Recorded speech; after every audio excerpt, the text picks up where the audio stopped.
Whatever happens, there is hope. One day, a boy called Fred was waiting in hospital for an operation. While he was waiting, he started to think about all that had happened to him. So, he daydreamed about the time when he hiked with his father, which he enjoyed very much. They hiked to the top of the hill and were very tired, so they stopped for a rest. His dad enjoyed a sip of water whilst Fred dangled his arms over the cliff.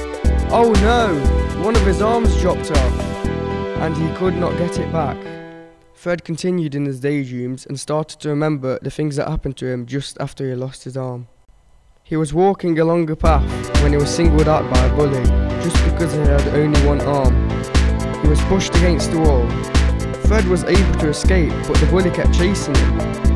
Luckily, Fred had a lead on the bully and got away. In the waiting room, Fred was upset and began to cry. He didn't like being different and just wanted his operation to come soon. A friendly doctor spotted that he was upset and he went over to him to cheer him up. Fred sat back down and thought about the time he organised his appointment. At his house, he had received a phone call from the hospital. They told him that they had found his arm and he could either collect it or have it put back on. He was relieved and booked his appointment.